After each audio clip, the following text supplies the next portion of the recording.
This is the title. The worst students ever. Who here loves to be the example of what not to do? Okay, we got a few in the back. Somehow I tend to be the example of what not to do, but I don't always enjoy it because very often it involves a lot of pain. And other people look at you with deep sympathy, but also a lot of gratitude that you saved them some pain because they get to watch you in agony and know what not to do. The disciples are very much an example of what not to do. And they can save us some pain. Jesus joked with his disciples about how great of students they were being. Back in the parable section, they came to him and they acted like they knew it all, but the crowd was the problem. And they're like, Jesus, why are you talking to the crowd in the parables? And Jesus, he says, oh, you guys know everything. To you have been given the secrets of the kingdom. I have to talk to them in parables because they don't get it. The ones that don't get it need the parables, but you guys get it. But let me talk to you about some parables. In other words, they tried a ploy with Jesus and they tried to pull one over on their rabbi. And the rabbi was like, you can't outsmart your rabbi. And so Jesus joked with his disciples about how great of students they were. But in reality, we're being shown in Matthew's gospel that these are the worst students ever. And we're being shown with the worst students ever how patient and loving God is. It started with this shift in Matthew's gospel that takes place between chapters 12 and 13. And we've seen in the last weeks how the disciples are being very disrespectful to Jesus. They have questioned his use of parables with the crowd. They have declared they understand everything he said in 7 parables, even though we immediately realize they understood none of it. They're with Jesus in the wilderness to see his mercy on display. Jesus went to the wilderness to go lay low, and yet people follow him into the wilderness. And Jesus cannot deny himself. His mercy shines through. And so he goes to work. He puts his mercy on display. But the disciples completely miss the mercy of God being put on display. Instead, they assume that their rabbi needs help. He needs help telling time because they come to Jesus in the wilderness and like, Jesus, is getting late in the day. In case you haven't noticed, their rabbi needs help knowing where they even are. And what that means, they said, Jesus, we're in the wilderness, so there's no food for these people. They are presuming to educate their rabbi. They assume that their rabbi has no plans to feed the people whom he has allowed to follow him into the wilderness, where there's no food. So the rabbi obviously needs their help with logistics. Jesus, it's great how nice you've been to these people with some miracles in the wilderness. But now you need to send them away so they can go get their own food. The disciples' assumption is that God, Jesus, has led people into the wilderness, and he will then let them go hungry. We are seeing a reenactment of the Exodus in the feeding of the 5,000. And Jesus' disciples are the faithless Hebrews who raised the charge so long before Jesus. You have let us go into the wilderness after you, and you're not going to feed us. The disciples are not doing well. They're treating Jesus rudely, and it comes to a climactic moment in the feeding of the 5,000. They treat Jesus as if he's stupid. He has no plan. He doesn't even know what time it is. Even more, Mark and Luke, they let us in on which disciples are out there with Jesus. Mark and Luke tell us it's the 12. These are the apostles. And it's revealed that while the apostles are saying, Jesus, you've let these people follow you into the wilderness where they're going to go hungry. It's revealed that the apostles were not planning on going hungry themselves. They had secured just enough bread and fish to be enough of a little meal for themselves. What this really turns into is that the apostles are attempting to deceive Jesus again, by again directing his attention to the crowds. And they enact a ploy of caring for the crowds needing food, when in reality it is their attempt to get people to go away so the apostles can break into their own little small amount of food that they have secured, that they have found among themselves. It's barely enough for them, but it's certainly not enough to share. And the apostles' words are really, Jesus, you've led us out here into the wilderness to go hungry because you're being too nice to everybody. And we're hungry. So send them away so we can eat what little we have. Now today, I want to pull in the feeding of the 5,000 to be with the next miracle and figure out how they're connected. The next miracle, this might be a little small, yeah. You guys have heard this most likely or possibly read it, but so immediately it says, Jesus made the disciples get into a boat and go on ahead to the other side while he dismissed the crowds. And after he had dismissed the crowds, he went up the mountain by himself to pray. When evening came, he was there alone. But by this time, the boat, battered by waves, was far from land, for the wind was against the apostles who were in the boat. And early in the morning, he came walking toward them on the sea. But when the disciples saw him walking on the sea, they were terrified, saying, "It's a ghost." And they cried out in fear. But immediately Jesus spoke to them and said, "Take heart, it is I, do not be afraid." Peter answered him, "Lord, if it is you, command me to come to you on the water." So Jesus said, "Come." And Peter got out of the boat and started walking on the water and came to Jesus. But when Peter noticed the strong wind, he became frightened and began to sink. So then he cried out, "Lord, save me." Jesus immediately reached out his hand and caught Peter, saying to Peter, "You of little faith, why did you doubt?" When they got into the boat, the wind ceased, and those in the boat worshiped him, saying, "Truly, you are the Son of God." Now, last week we considered God under the old perception. The old perception is the perception that the scribes were the masters in. And Jesus says of those scribes, if you will let the parables work on you, if you will let them undo your sense of mastery to bring you from being a professor back to being a student again in the kingdom, you're going to find all kinds of treasure.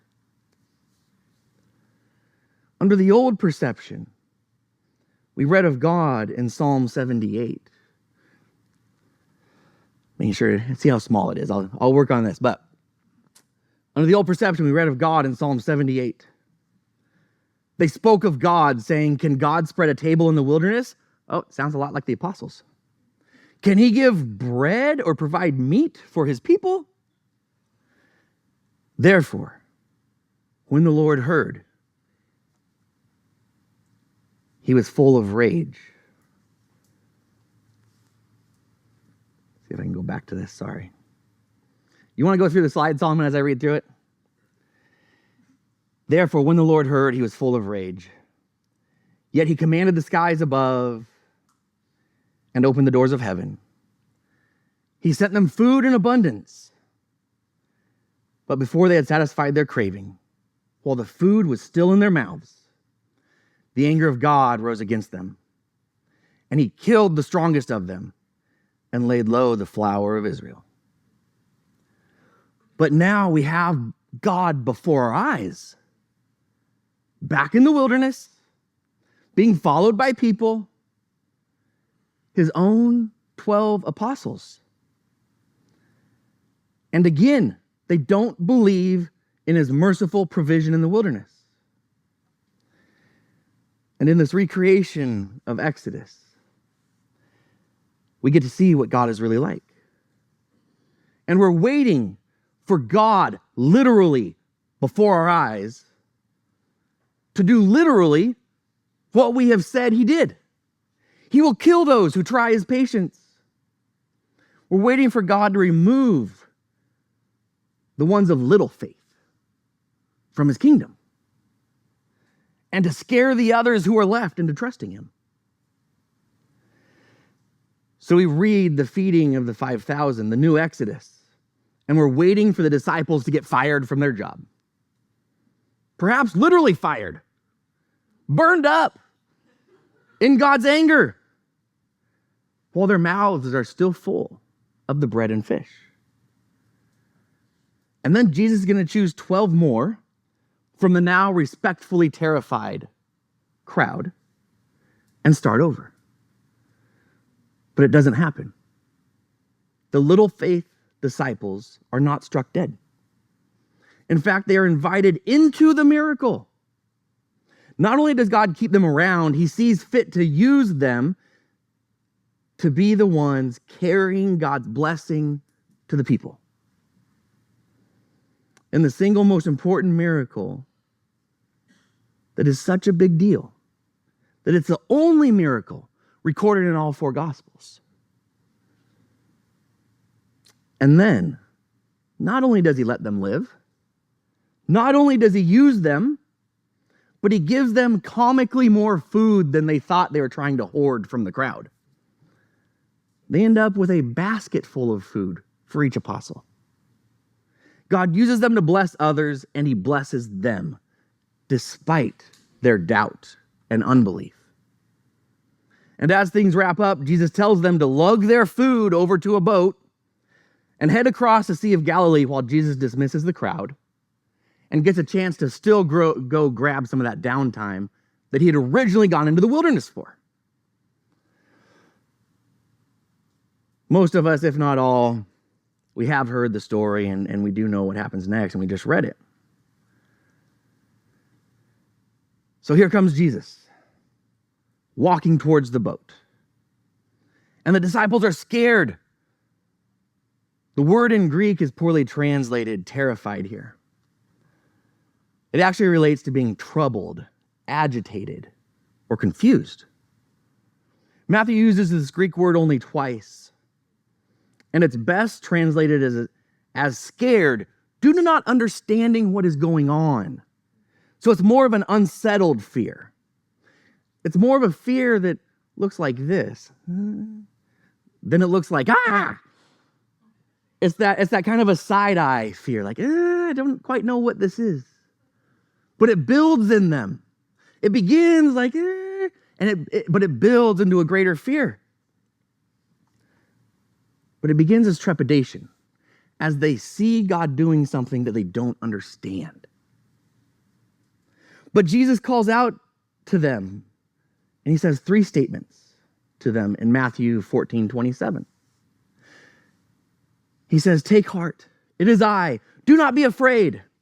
The way this properly reads, rather than a sentence, should be, I believe, 3 independent sentences, because then we will get the meaning of Jesus' words. Jesus first says to them, "Take heart." Then he says to them, "I am." This is the Greek for the name that God gave himself. So Jesus is calling himself God here. So he says, "Take heart. I am. Do not be afraid." This word for frightened, when he says, "Do not be afraid," is different from what they started off with a bit of trepidation. It is from the Greek word here that we get our word phobia. This word speaks of terror. So remember this word phobia, it'll come into play in a little bit. Jesus doesn't say, "Don't be troubled or confused by me." The parables were just teaching. They were just teaching us to trust Jesus when we're troubled and confused by not being able to have the answers. Jesus is okay if we have some fear when we don't have the answers. Jesus is okay when we're a little fearful, when we're looking like, yeah, I don't have the answer to this. I'm a little fearful. He's okay. But he says, when you realize the thing bringing you trepidation is me, don't let the trepidation grow into terror. Because it's me. And you don't need to have a phobia of me. Jesus says, I'm showing you a God that doesn't induce phobia like you had thought. Now, the disciples have just come off of an important lesson in the wilderness, and their faith is at a high point. So Peter. And of course it's Peter. Of course Peter's the one to do this. Peter says, okay then, tell me to come to you. Jesus could have said, oh, now you want to trust me. Now you want to listen to what I say we should do. When just yesterday, you had everything figured out and you were telling me what was up. What time is it? Where are we? And what should we do? Jesus doesn't do that. He sees improvement. Yesterday, Peter didn't trust that Jesus could care for the people in the wilderness. Today, Peter is willing to trust that if Jesus leads Peter onto the water, Jesus will care for him. And Jesus calls Peter out of the boat. And Peter walks on water. But then we read, but when he noticed the strong wind, he became frightened, and beginning to sink, he cried out, Lord, save me. Now get this. Peter, a fisherman, he was okay in the storm. Even as he noticed the storm, he was okay in the storm when he was in his element, the boat. The boat is his safe place. The boat is what he knows. From his safe place, Peter could face the winds. But when he leaves his safe place, and then his attention is called back to the winds, reason leaves him. He falls into phobia. He falls into terror. And now, nerd me is going crazy at this point because there's a ton to look at here. First, at this point in Matthew's gospel, Matthew is starting now to single out Peter. And Matthew is going to make Peter a focal point for the rest of his gospel. Initial readers right now, they're going to say, oh, cool miracle for Peter. And then as Peter sinks, they're going to go, oh, Peter, you suck. But spoiler alert, readers will get a bit further and they will realize who Peter is being singled out as. Peter is the embodiment of the church. Jesus has told us that John the Baptist was the embodiment of the old that was going to die off. The old perception of God who feeds people with one hand while simultaneously killing them with the other. Jesus is the embodiment of the new. He's the voice that reigns supreme now. And Jesus, we're told in Matthew chapter 1, is God with us. Hebrews 1:4 explains it that Jesus is the exact imprint, the exact character of God. God is nothing other than Jesus. In the case of the miracle of walking on water, Jesus says it this way: I am the I am. I am God. So Jesus is the embodiment of the new, the revelation of God before our eyes. To see Jesus is to see the Father. Peter is the embodiment of us, the church, and each of us within the church. And we're going to see how this plays out in more detail as we continue on through the Gospel of Matthew. But for now, this is the little spoiler alert that we need so we can understand what this is. Other readers would read further and go, oh, that's what that meant back there. We're not going to do that. We're going to figure it out now. Readers come to realize that they have not just been reading about Peter, because Matthew has miracles all through his gospel as metaphors that teach deeper truths. We've been learning this as we look at the miracles. Matthew's readers are brought to realize that in Peter, they are reading about the church and every one of us in the church. This miracle of Peter is the miracle for all of us. In Peter's boat experience is church history. In Peter's boat experience is my history. First, the church at times, or simply me at other times, we are in our safe place. We're in our boat. And the winds of the world, they howl out there. They may toss us around a little bit, but generally we get to stay in our comfort zone, our boat. I can handle that out there as long as I'm solidly in my safe place. But then we see something out there and we get a little freaked out as we look out of our safe place because we're seeing something weird going on in the middle of the stormy world. And because it's weird, we're a bit scared of it because it confuses and unsettles us. And we say, what the heck is that? It doesn't look like anything we're used to seeing from the comfort of our safe place. So we get a bit timid, a bit fearful, a bit confused. And God responds by waving from out there, and he says, hey, don't be timid, take heart, it's me, it's God. This new thing, this strange thing, the new move of me, it's me. It is the I am. So don't be terrified of me, don't have a phobia of me.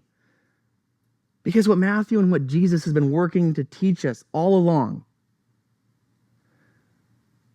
is who God is. God is love. When you're uncertain of the answer to the parables, when you're uncertain to the answer to provision in the wilderness, God says, don't have a phobia of me because I'm not one to be feared. I am perfect agape. I am perfect love. And perfect love is keeping no record of wrongs.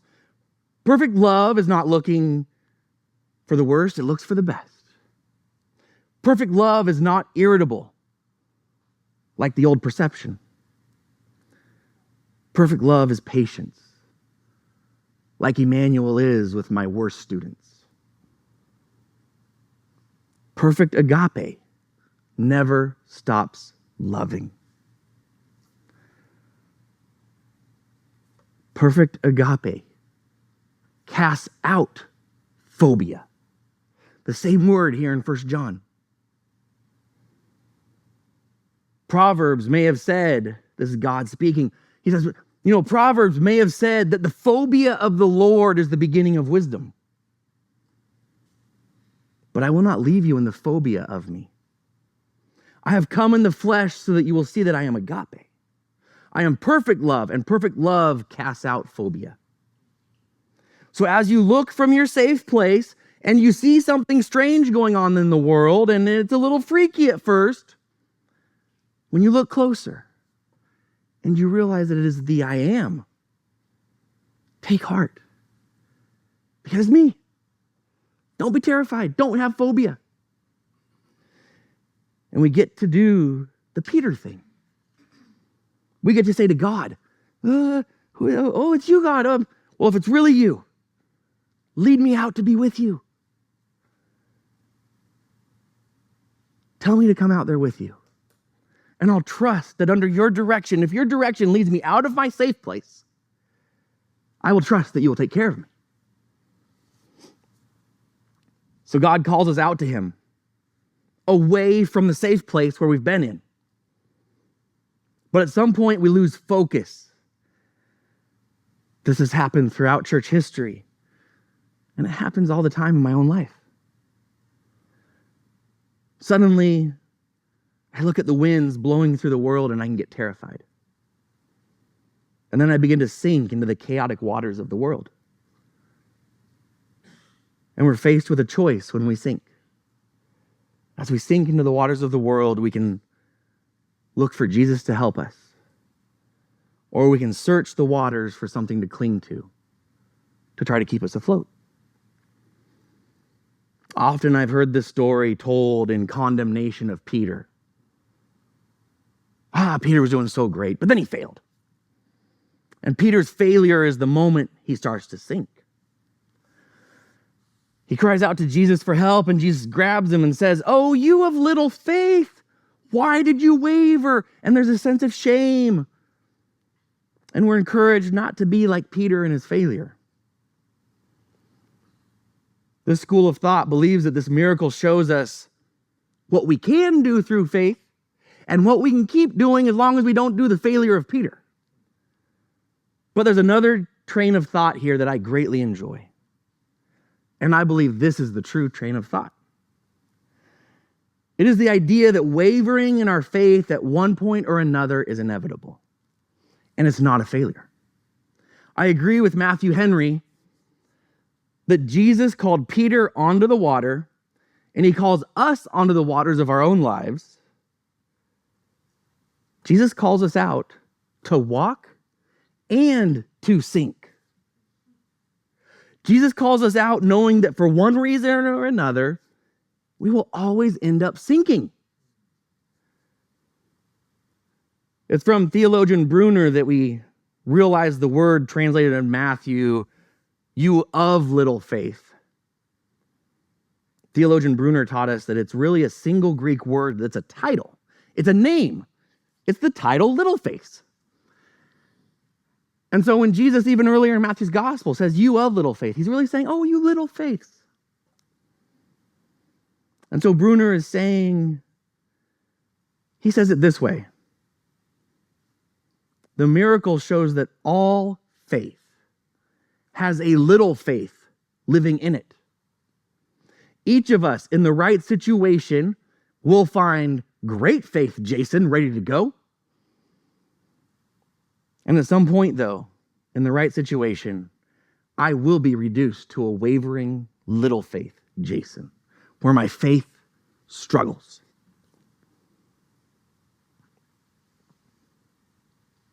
And so doubt is not the opposite of faith. Doubt is part of a holistic faith. Great faith Peter is called out to experience the power of God. Come walk on the water. But he is called out also to, at some point, be enlightened to his own weakness. In his sinking, then, we discover little faith Peter.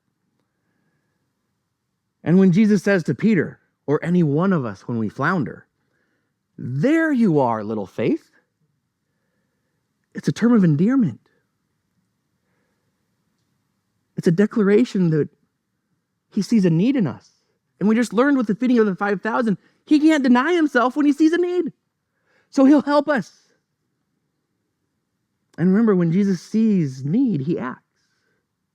And so Jesus says, "There you are, little faith." And he says, "Little faith, why did you waver?" This is not a facetious question to shame us. Jesus really wants to know. Because in our waver that causes us to sink, me and Jesus, we just found a place where I need to grow. So Jesus says, let's talk about this. Tell me what made you waver. And just as Jesus took Peter's hand and walked him back to his safe place as the storm continued, so when I come upon my weakness and I start to sink, Jesus takes my hand and he genuinely asks, "Little faith Jason, why did you waver?" And he holds my hand and he carries me safely while he listens to me. While he listens to what in me could not stand up to the wind. And I say, "Jesus, that gust of wind, it blew open a place in me where my father wasn't quite perfect, and so it caused hurt. And then I experienced this in the world that piled more hurt onto that. And that wind it blew the door open to that. I didn't realize how big of a deal that was until that gust of wind hit me. And Jesus leads me back to safety. A wiser me. Because Jesus called me to walk on water and to discover where I sink.